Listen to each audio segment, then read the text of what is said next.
সব লাগেজ টাগেজ গাড়িতে চাপানো হয়ে গেছে, আমরা সবাই টোটোতে চেপে বসে আছি, অপেক্ষা করছি ড্রাইভারের। আরেকটা টোটো আসবে বলে, তো আরেকটা টোটো আমাদের লাগবে না, সেই কারণে তাকে বলে দেওয়ার জন্য আমরা সবাই এখানে দাঁড়িয়েছিলাম। এই যে সবাই বসে আছে, সবাই হাসছে, এত খুশি, এত এক্সাইটমেন্ট যে যাচ্ছি আমরা সবাই মিলে, এটাই আনন্দ। একসাথে যাওয়া একটা অনুভূতিই আলাদা, আনন্দই আলাদা। দেখছেন সবারই মুখে হাসি, অসাধারণ লাগছিল সেই সময় মুহূর্তটা। আর আমার বেটুর এখানে একটু শরীরটা ঠিক ছিল না, সেই কারণে ওকে একটু পরিয়ে দিয়েছিলাম পোশাক, গরম পোশাক। বর্ধমান স্টেশন পৌঁছেই একটু আমি ভিডিও আবার এখানে ক্যাপচার করলাম, যে এখানে সবাই মিলে যাচ্ছে, আমি ভিডিও করছি। আর এখানে আমার বেটু তো পেলেই হলো দাদাকে, যেখানে যেখানে বলবে সেখানে ও একটা না একটা বন্ধু বা বান্ধবী পাতিয়ে নেবে। আর ও কত আনন্দ দেখুন, আর মেয়েটা দেখুন চুপচাপ শান্ত। আমরা ট্রেনে চেপে গেছি, স্টেশনে আসার পরেই, ওটা আমাদের নেওয়া হয়নি। আর এখানে দেখুন বেটু বলছে আমি সিটে বসবো, এত গরম, এত দেখুন এখানে কত ভিড়, এত ভিড় যে ও ঠাম্মুর সাথে খেলতে ছাড়েনি। আর এই যে এখানে পাশে একটা ভদ্রলোক, ও তো মানে বলার নেই, উনি তো বসে গেছেন ওখানেই। আমরা নেমে গেলাম স্টেশন, হাওড়া চলে এসেছি। হাওড়া স্টেশন এসেই আমরা প্রথমে সবাই মিলে এক কাছে হলাম, এক কাছে হয়ে বললাম যে যাওয়া যাক, লাগেজগুলো চেক টেক হতে দেরি হবে, সেই কারণে এত এত লাগেজ, দেখুন কত লাগেজ, এই যে এক এক করে চেক হতে এখন অনেকটাই লেট লাগবে। আর সবাই মিলে একটু বয়স্ক মহিলা যদি সাথে থাকে তাহলে অবশ্যই একটু দেরি হয় হাঁটা চলা করতে। মনে করুন এখান থেকে ওখানে আসতে, ওখান থেকে এখানে যেতে ওরা একটু অসুবিধা হবে ওনাদের সাথে হাঁটতে গেলে, তো সেই কারণে আমরা এগিয়ে গেলাম। আর বাবা, মেসোমশাই, তারপরে আমার 2 মেসোমশাই ছিল, আমার হাজব্যান্ড ছিল, তো এইখানে ওনারা বের করে নিল সব লাগেজগুলো। আর এইখানে সবাই বললো একটু খাবার খেয়ে নেওয়া যাক, তারপর ট্রেনে উঠবো। খাবার খাওয়ার পরেই আমাদের ট্রেন চলে এসেছে, কিন্তু এখানে একটা কাণ্ড হয়েছে, কেননা আমরা আলাদা বগিতে ছিলাম, ওনারা আলাদা বগিতে ছিল। এখানে বেটু তো আরামসে ঘুমোচ্ছে, প্রায় সকাল হয়ে গেছে, রাতেরটা আর ভিডিও করা হয়নি, আমরা ঘুমিয়ে গেছিলাম ট্রেনে উঠেই, খাওয়া দাওয়া সেরে নেওয়া হয়েছিল যেহেতু। বেটু তো এখনও বিন্দাস ঘুমোচ্ছে, আর ওর বাবা জেগে বসে আছে যে ও পড়ে যাচ্ছে না তো, পড়ে যাচ্ছে না তো। আমিও ঘুমোইনি সারা রাত, কেননা ও পড়ে গেলে ভয় একটা। এই যে আমাদের পৌঁছে গেছি লক্ষ্যে, পুরী। আমার তো বিরাট এক্সাইটমেন্ট, সবাই মানে এখানে যেই আসবে সেই একদম মুগ্ধ হয়ে যায় জয় জগন্নাথের কাছে। আমরা নেমে গেছি, ওনাদের অপেক্ষা করছিলাম।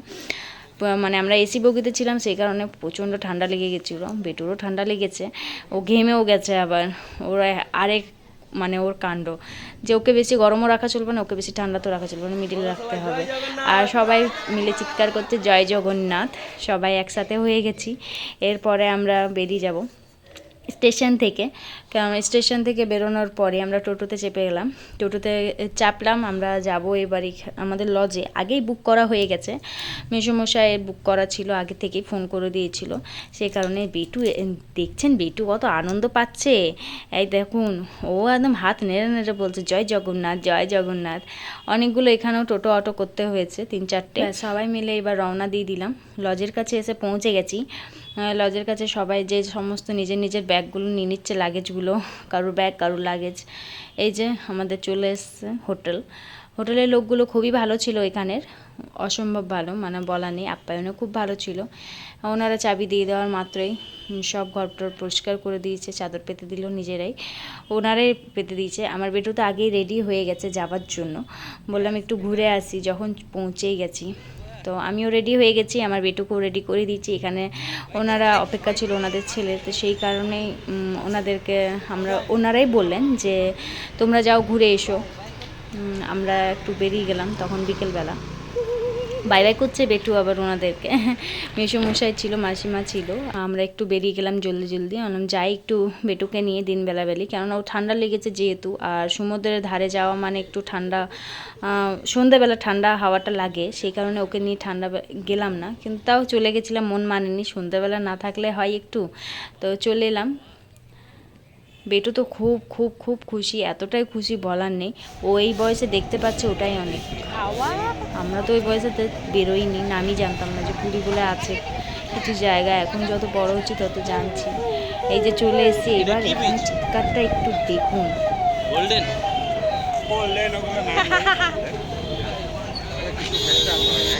কতটা আনন্দ দেখুন।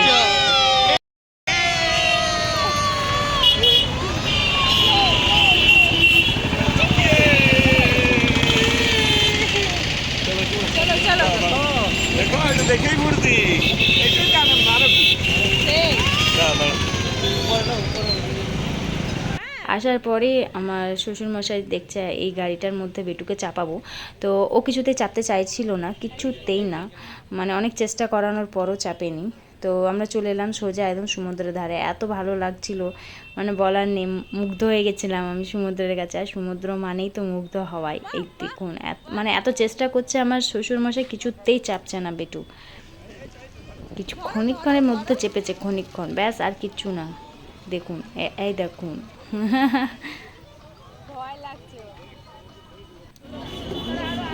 ব্যাস জোর করে চাপানো হলো না বেটুকে, যেহেতু চাপতে চাইছিল না। ওর আরেকজন সাথী রইলে হয়তো চেপে যেত।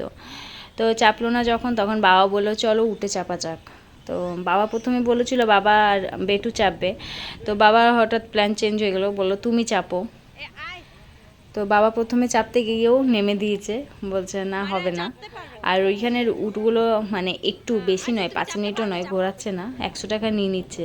তো ওটার সাথে আমার একটু তর্ক বিতর্ক হয়ে গেছিলো লোকটার সাথে, যে 50 টাকা করে নিলেও হয়, এইটুকু তো ঘোরাচ্ছ, 5 মিনিটও নয়, সামান্য চাপাচ্ছ, তো দুজনের 100 টাকা নাও। কিছুতেই নিল না। ওরা নেবে, ওদের যেটা বিজনেস সেটাই হবে।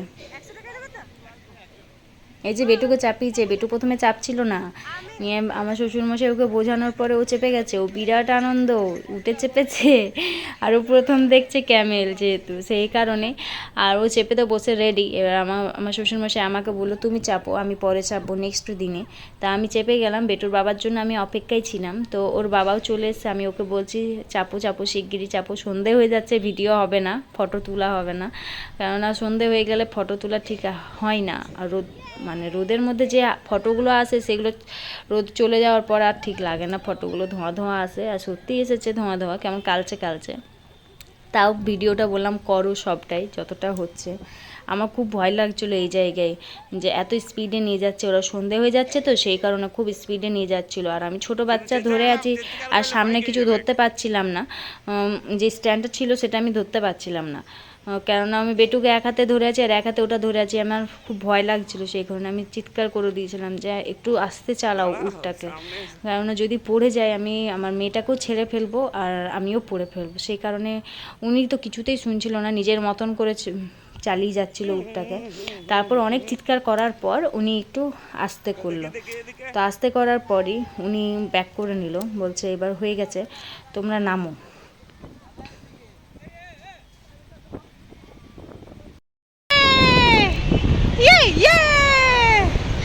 পড়ে যেও না।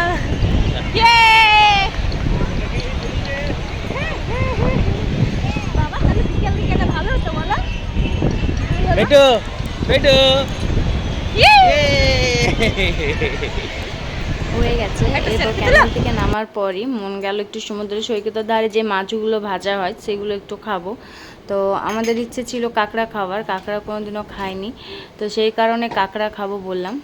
তো এখানে কাঁকড়া ফ্রাই করা হচ্ছে, গরম গরম কাঁকড়া। এটা আমাদের ছিল না মনে হয়। হ্যালো, আমরা অপেক্ষা করছিলাম, আমাদেরটা রেডি করছিল। তো এই দেখুন কি বড় বড় গলদা চিংড়ি আর কাঁকড়া, তারপর অনেক ধরনের মাছ ছিল, এত সব আমি চিনি না। তো ওনাদেরকে জিজ্ঞেস করলে আমার জানা যেত, কিন্তু আমি জিজ্ঞেস করিনি, কারণ আমি খুব টায়ার্ড হয়েছিলাম। সেই দিনই পুরী নেমেছি, আবার উপরে সমুদ্র সৈকত ঘুরতে এসেছি, কিন্তু সমুদ্র দেখে সব টায়ার্ড ভুলে যাওয়া হয়েছিল। এই যে কাঁকড়া দেখুন, এইটা আমরা নিয়েছিলাম, হাতে নিয়েছি, বেটুর কি ভয়। এই যে আমাদেরটা রেডি করছে, 2টা কাঁকড়া নিয়েছিলাম, দুইজনে 2টা।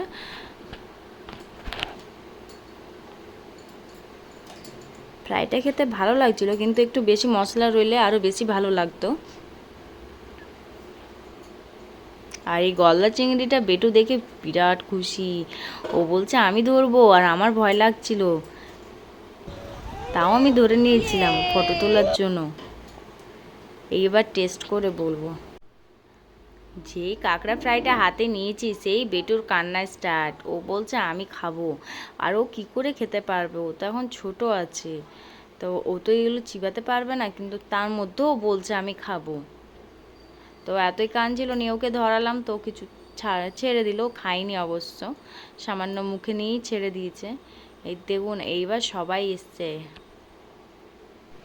এইখানে সবাইকে আমি জানিয়ে দিলাম যে আমি লজে ফিরছি, কেননা বেটুর খিদে পেয়ে গেছে সেই কারণে। আর এর পরের পর্বটি দেখার জন্য অবশ্যই সাবস্ক্রাইব করুন। ভিডিওটি ভালো লাগলে অবশ্যই লাইক করুন। Bye bye.